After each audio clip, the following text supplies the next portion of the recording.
Namaste. Aloha.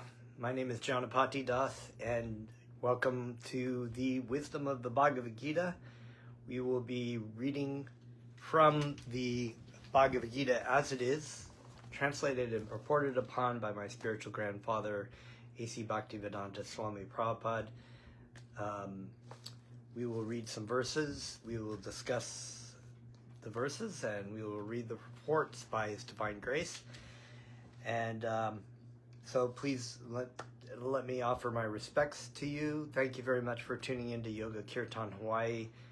Please feel free to peruse the Facebook page, and we also have a YouTube channel for Yoga Kirtan Hawai'i that you can find many classes, kirtans, and that such. And I'd like to take this opportunity to offer my respectful obeisances unto my spiritual teacher, Jagat Guru Siddha Swarupananda Paramahamsa Srila Prabhupada, and to His Divine Grace, A.C. Bhaktivedanta Swami Prabhupada. We will start our class with Kirtan, the hearing and chanting of Krishna's names. It's always a fun thing to do. So please join along. Haribo Yolanda. Let's see.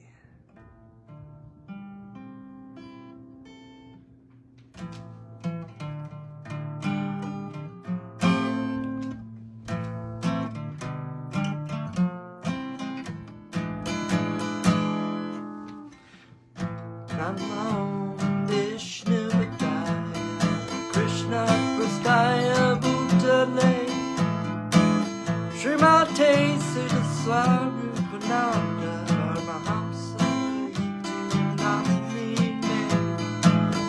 Namo Vishnu Padaya Krishna Prastaya Bhutale Srimate Siddhaswarupananda Paramahamsa Iti Namine Siddhaswarupananda Paramahamsa Namine Gora Karuna Swarupaya Radha Krishna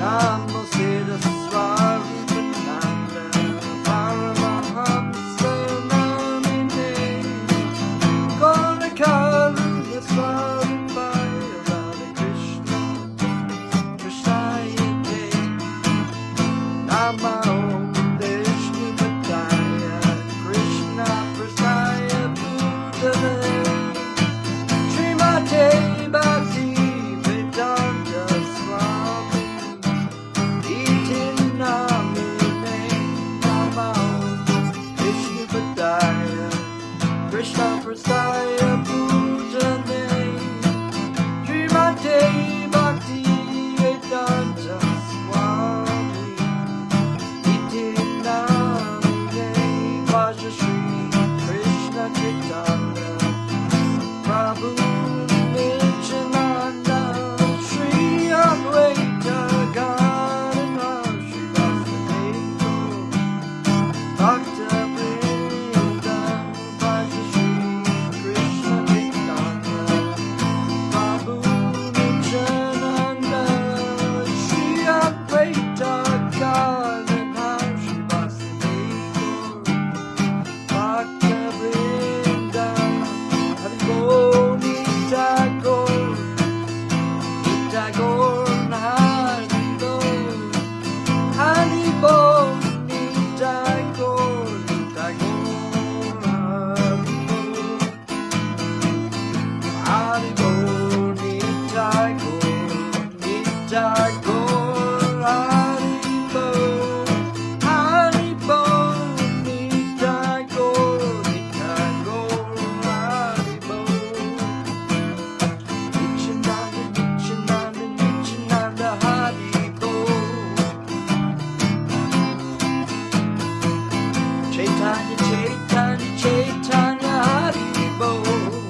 Born in the darkness of ignorance, and my spiritual master opened my eyes with the torch of knowledge. I offer my respectful obeisances unto.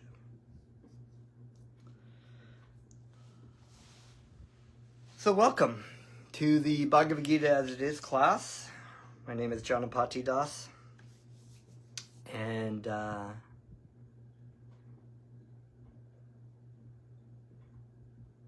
Bhagavad Gita means Bhagavad is the Supreme Personality of Godhead, Sri Krishna. Sri Krishna is the source and the owner and controller of all things animate and inanimate. Gita means song. And so this is entitled The Song of God in English, roughly. And it's set on a battlefield This is described in the greatest epic of the planet, titled the Mahabharata. The Mahabharata has something like 18,000 shlokas or verses, and it details a very long saga of which Krishna is, of course, always the central figure, but maybe not necessarily always in the story. The Bhagavad Gita is a battle that culminates, it's basically culminating, sort of coming to the apex of this battle at the end of the Bhagavad Gita, near the end of the Bhagavad Gita. And everything that happens in the story is kind of leading towards this battle. In the Bhagavad Gita, in the Mahabharata, is a conversation between Bhagavan, Sri Krishna, and his friend and also disciple, student, Arjuna. Arjuna is one of the second youngest of the Pandava brothers, who are in the sort of the central figures in the story of the Mahabharata. And Arjuna is about to partake in the battle of which his brothers are on his side among many millions of warriors and kings and whatnot. And on the other side is his cousins, I should say, Duryodhana, and millions of other supporters of Duryodhana. The battle is being fought over the kingdom. So, before the battle begins, Arjuna, as a general and a great warrior, amazing warrior, actually great, very spiritually elevated, morally elevated, and very intelligent and incredible warrior, is wanting to go out onto the battlefield, because in this time and day and age, battles were not just like people drones dropping bombs willy-nilly, or just dropping bombs on cities, or killing men, women, and children randomly. The warriors, which were known as the Kshatriya class men, were trained in the military science, which was a pretty amazing military science. So the warriors were of very high caliber, all these warriors, Kshatriyas, and they would go out on the battlefield, and they had a lot of rules and etiquettes to follow. One was you don't attack your enemy just whenever, when the battle starts is when everybody agrees and the conch shells are blown, and the two armies are on opposing sides, setting up their particular military, what they call phalanxes, which were in the military science. They had basically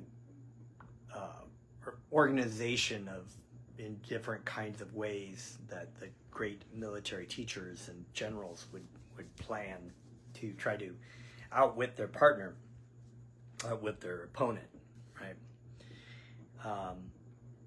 But Arjuna wanted to,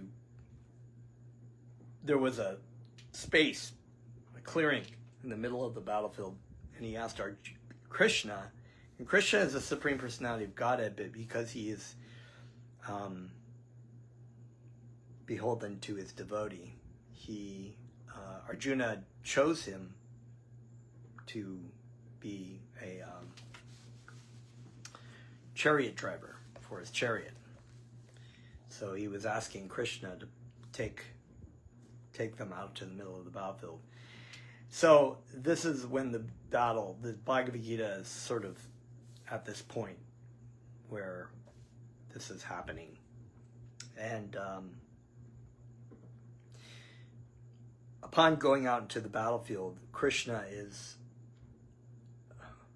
Arjuna, who's already determined to fight, takes a look onto the opposing sides and sees so many people that he knows, family members, brothers, uncles, martial teachers, people who are families who are split for both sides, you know, well-wishers on both sides. And he becomes compassionate, and thus begins a dilemma that the rest of the Bhagavad Gita is spoken about. He has a hard time. He decides that he doesn't want to fight, and he'd rather give up his right to the kingdom than to fight. And he gives a lot of reasons why, and Krishna then, for the remaining 17 chapters, basically delineates not just why this is a bad idea, but a very complex and detailed philosophical treatise about the nature of basically everything, and the nature of spiritual life, and the nature of identity, of who we are, and what our purpose is, and what our relationship is to him, basically, the Supreme Personality of Godhead. And so this is a great book, and I recommend you get this Bhaktivedanta translation, Bhagavad Gita as it is, 1972 edition, which it has the translations and the purports. And what we're going to do is we're going to read from a chapter, a little bit in chapter 12, entitled Devotional Service. So we are going to read from text 6. This is Krishna speaking to Arjuna. For one who worships me, giving up all his activities unto me, and being devoted to me without deviation, engaged in devotional service, and always meditating upon me, who has fixed his mind upon me, O son of Prita, for him I am a swift deliverer from the ocean of birth and death. I'm going to read some more. So this is text 8. Just fix your mind upon me, the Supreme Personality of Godhead, and engage all your intelligence in me. Thus you will live in me always without a doubt. So we're going to just read some of Bhaktivedanta Swami Prabhupada's purport on this chapter 6, 7, and 8. And let me read through each verse, and I'll read the purport that goes with that verse. For one who worships me, giving up all his activities unto me, and being devoted to me without deviation, engaged in devotional service and always meditating upon me, who has fixed his mind upon me, O son of Prita, for him I am the swift deliverer from the ocean of birth and death. Purport by His Divine Grace. It is explicitly stated here that the devotees are very fortunate to be delivered very soon from material existence by the Lord. In pure devotional service, one comes to the realization that God is great, and that the individual soul is subordinate to him. His duty is to render service to the Lord. If not, he will render service to Maya. So a lot there to unpack, basically. We had been reading previously, Krishna had explained the first step of the identity of the self. And that was that we are, which is in Sanskrit is Aham Brahmasmi. I am spirit soul. I am not this material body, nor this mind, nor any of its designations that go with it. And this is one of the first things that Krishna explains in chapter 2 of Bhagavad Gita to Arjuna. Because Arjuna was making a lot of different arguments based on material conceptions and also bodily designations. And Krishna refutes that by saying, first of all, he says, never was there a time when I did not exist, nor you, nor all these kings on the battlefield, nor shall in the future any of us cease to be, which was a very powerful statement to break the idea that you would have to ask, well, if I, because Arjuna really wanted to save his family members and friends on the battlefield from dying. But Krishna was trying to say that the bodies of these cells will die. And that's a pretty straightforward concept that we all understand, yet we don't really act upon it. We actually are quite surprised. My spiritual teacher was once in around the time Elvis passed away, he said people are so attached and so surprised when people die, or when famous people die, or anybody dies that they know, right? And he said, for example, and somebody came in and he told the person, do you know that Elvis had died? And the person was like, oh my God, he died? Oh, that's terrible. It's like, and so this is the reaction, is that people know in the back of their mind that they're going to die, but it's a shocking thing to them when it does really happen, because they have no, as Bhaktivedanta Swami Prabhupada would say, a poor fund of knowledge or understanding about who they really are.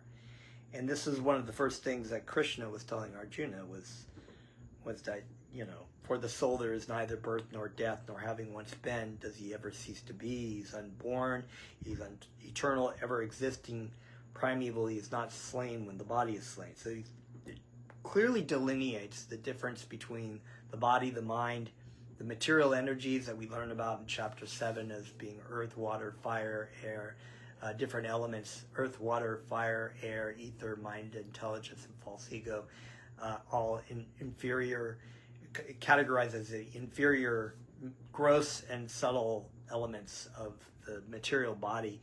But he goes on to say in chapter 7, verse 5, that besides these, O Arjuna, there is the superior energy, or the living entities, who are trying to struggle with this inferior energy to try to enjoy it, to try to be falsely identified with it as it being them.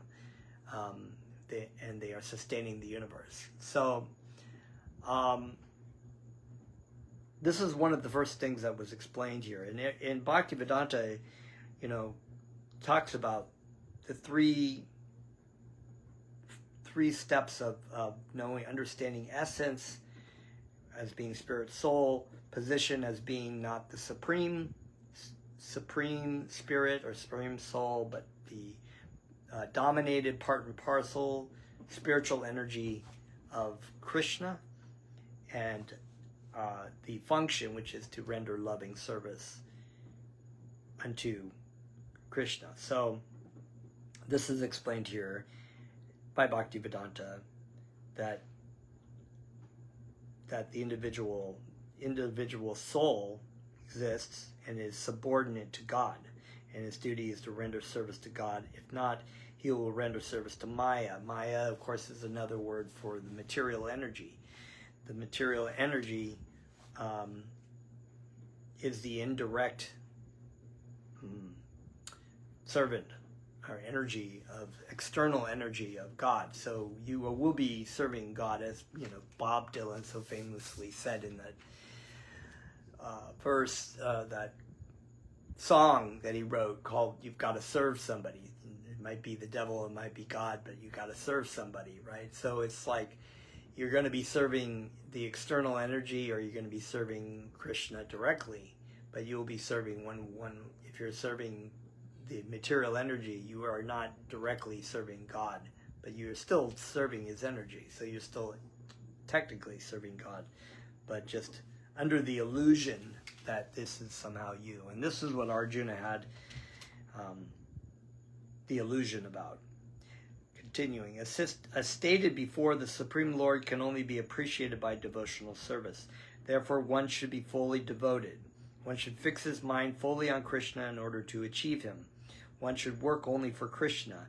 It does not matter what kind of work one engages, but that work should be done only for Krishna. So this is what Krishna was telling Arjuna, but it's, this Bhagavad Gita is a historical event, but it is also a representation of the individual soul's relationship with Krishna.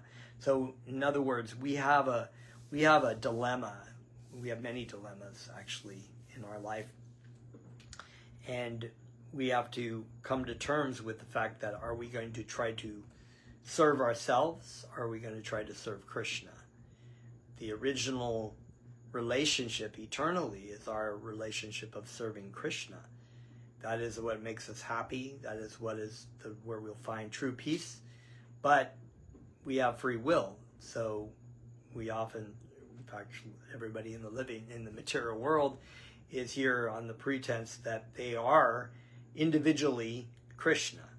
They are the supreme enjoyer, and everything around them is to be enjoyed by them, or the extensions of themselves as family, or family or friends or whatever. And but we all operate with the idea of trying to find enjoyment, and the whole natural world is set up this way. So people striving to try to survive, try to find happiness in the human form of life.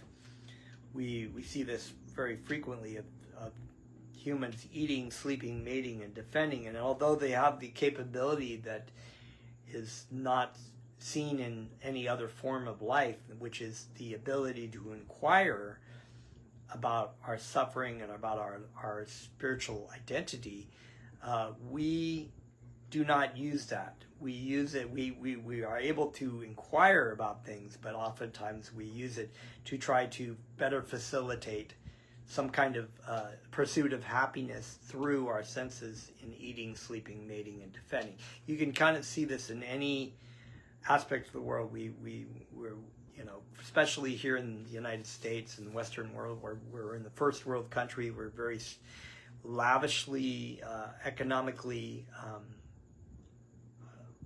benefited, is the word I could say, and even if we have a recession and people are struggling to try to survive, by comparison to many countries around the world, we are very, very, very wealthy. We are very, very wealthy. I mean, I've lived in many third world countries. I've lived in West Africa, where in a country where the GMP was maybe $300, people had to walk long distances to get water. Sometimes people didn't have food. They would have to eat food, the same kind of like millet for days. They would, preserve that and try to eat that, and for breakfast, lunch, and dinner. And we're worried about whether or not the barista at Starbucks is going to make our pumpkin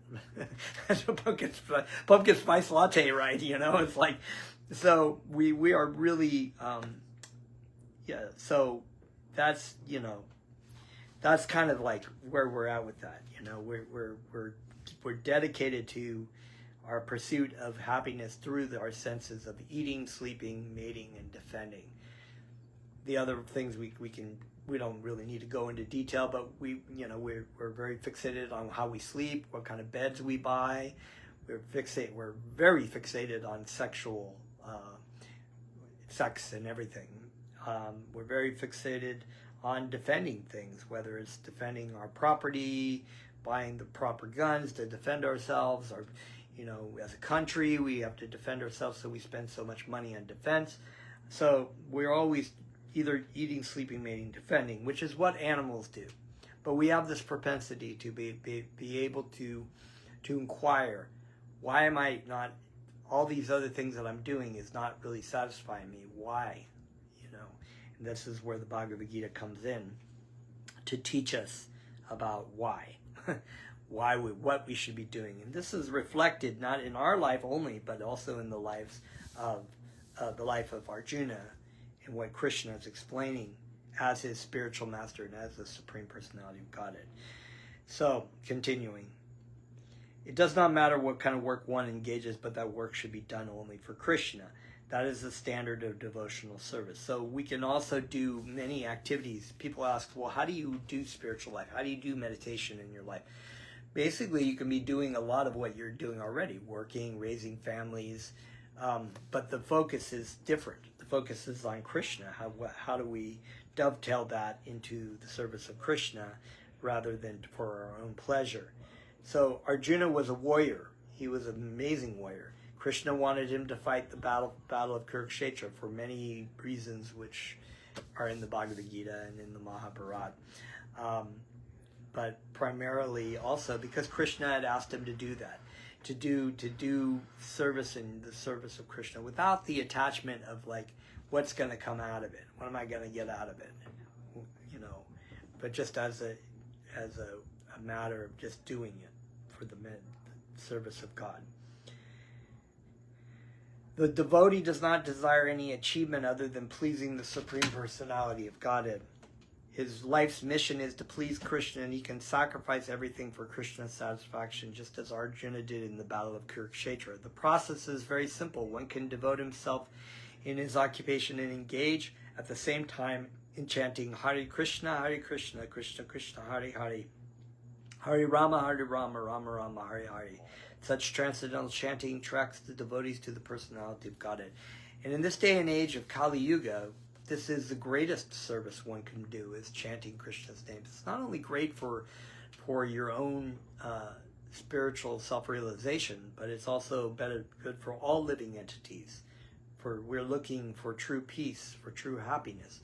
And these are the reasons why people try to pursue different things in the material world through eating, sleeping, mating, and defending for their own pleasure as God. But chanting Krishna's names purifies people's hearts. It helps people understand, to be able to inquire, to be able to get out of this material world of suffering of birth, disease, old age, and death. And and that, you know, I had another thought, but I forgot what that was going to be. Well, I'll just read on.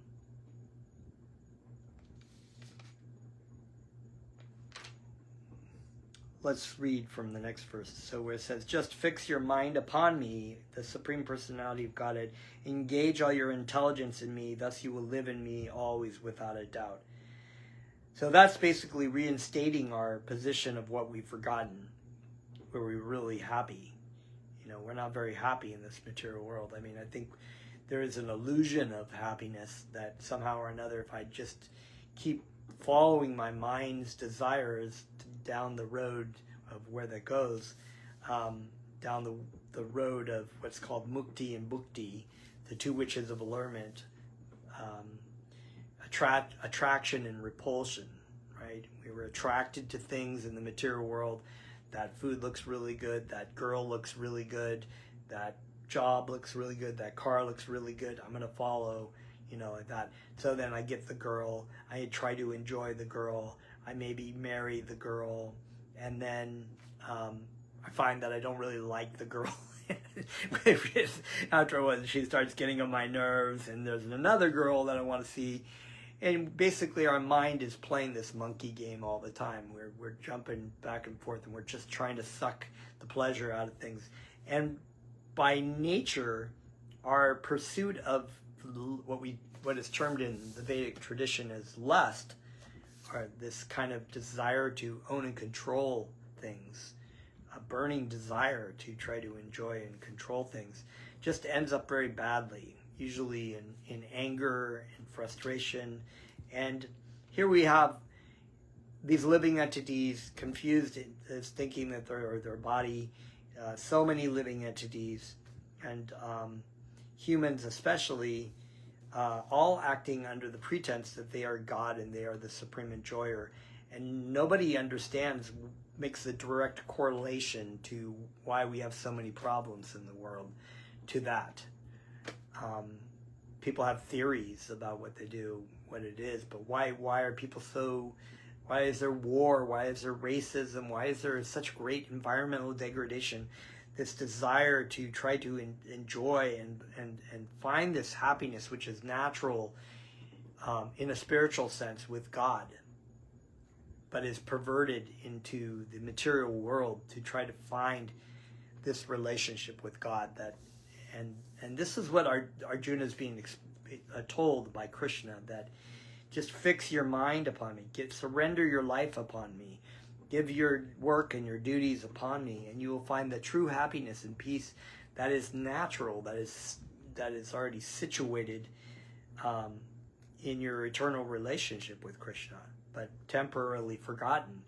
You've kind of taken the wrong turn. It's like you wonder where the sunshine is because you've turned your back to the sunshine and you're looking into darkness.